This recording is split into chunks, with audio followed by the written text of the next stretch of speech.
Hi guys, Darrel Smith from South Dakota again. I've been trying to tell some of the stories, true stories of my life, and I'm trying to, at the encouragement of my daughter and son, I'm trying to make some videos for future reference. You've heard it before, and I've talked about flying a lot, but this is another little flying story. After flight training, I was sent to VMA 332, a Marine Attack Squadron flying A-4 Skyhawks. It was a nice little airplane, a great little airplane. And we were training daily that was ending up being for Vietnam service. And we didn't think much about it at the time. I was called into the operations office and told that I had been selected to fly one of our squadron aircraft to Eglin Air Force Base to be temporarily assigned to the Air Force. I was fairly newly married, but we did have a daughter, Kelly, who was less than a year old. Well, I took the assignment, of course, to Florida, but I could not fathom speaking or living for a month or two without Kelly and Glenda. Anyway, I took one of the company aircraft and arrived in over Eglin. There was a cloud cover, and I asked for radar vectors through the cloud cover so that I could make an approach to the airport. Well, that all worked out good, but as I popped out of the clouds, there was an Air Force heavy transport nearby that I did not expect, and I was surprised that they had vectored me that close to an airplane, to an Air Force airplane. Well, I was assigned, I was a Marine aircraft and assigned to a parking and servicing area that crossed not a busy street, but a street. Evidently, I had the right-of-way in that all traffic stopped as I taxied by. One of the first or few flights that I flew, I waved at the people who were waiting and got enthusiastic waves back. Before it was over, I flew 20 or more flights down there. Before it was over, I felt like a rock star. I drew a big crowd. People lined up in cars, and kids were hanging out the windows waving like mad. And of course, I waved like mad right back to them.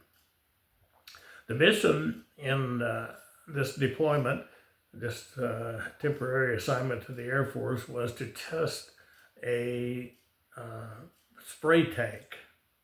And my aircraft was designed to carry this type of equipment.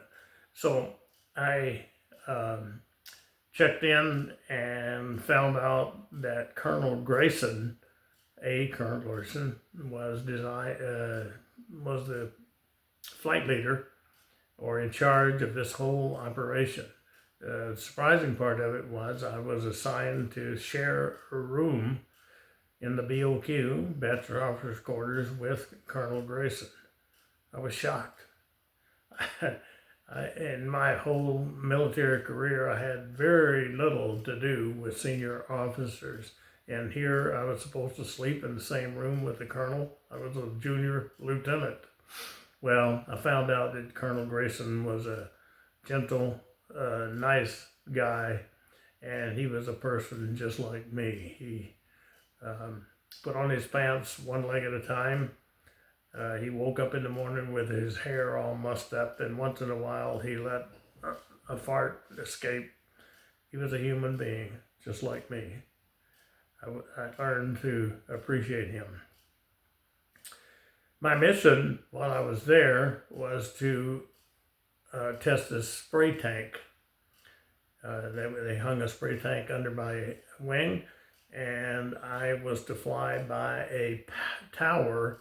It was only a few miles, 10 miles maybe, from the airport, and I was supposed to spray a certain distance and time and airspeed by this tower. The tower had collectors up and down, all the way from the top to bottom, and I was spraying a detectable but harmless substance. So the that was the gist of the mission, and it only took 20 or 30 minutes to fly out and back. Well, I found out that this was a legal flat hat. Flat hat is defined as a flight where somebody flies too low and too close to a building or people, and knowing where the pilot would know that someone somewhere would be saying, "Wow, look at that." Anyway, it was legal flat hatting. I had to fly low and fly by that tower. Now, Glenda and my daughter Kelly, I didn't want to do without them. We had a 1964 Volkswagen, and I had cut a piece of plywood to fit the back seat, and we covered that plywood with blanket, and that was her playpen and bed on her way down. Glenda had to spend the night in a hotel, but she made it down there just fine. This was before everybody had a cell phone and before GPS. I have no idea how we connected once she drove into town down in Florida and got and located each other. But we did find a house on the water in Valparaiso, Florida. It was cheap, had to be, and we lived there.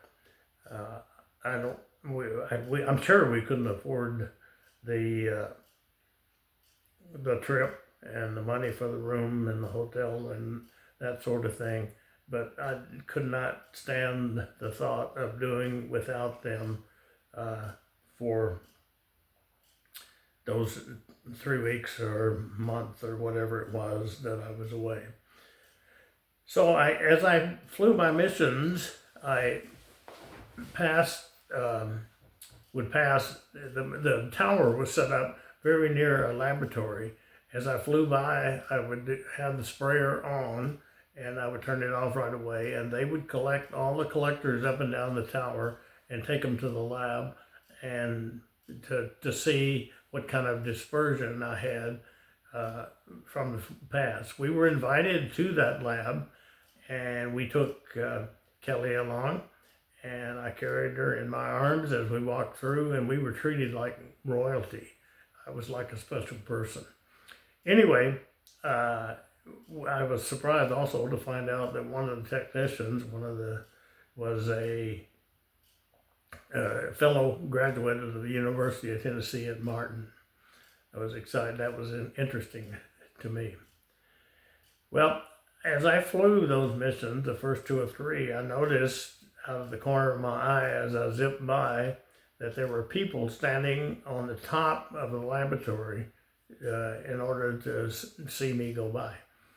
So, as a young pilot might do, I would make a turn and come zipping by in the other direction, maybe even lower, and maybe even do a couple of, as I pointed the aircraft skyward, maybe even do several rolls. So I did this on every flight, and the crowd on top of the building kept getting larger and larger, and the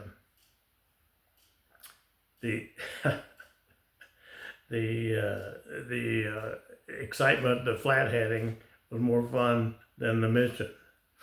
Anyway, we after 30 or 20, I think it was 25 missions that I flew. It was over, and I flew the aircraft back to Cherry Point and walked into my squadron area, and there was not a comment. It was like a non-event. Nobody cared, and that was okay with me. But I was surprised that there was no interest whatsoever. I could have stayed another month down there with Glenda, and I don't think they would have even known. So anyway, Glenda and Kelly made it back to Cherry Point uh, just fine in the '84 Volkswagen, and we continued our life together. This is an insignificant little event, but it was part of my life, and in reflection, I am very lucky to have Glenda as my co-pilot during our life's adventure. That's my little story. Thank you.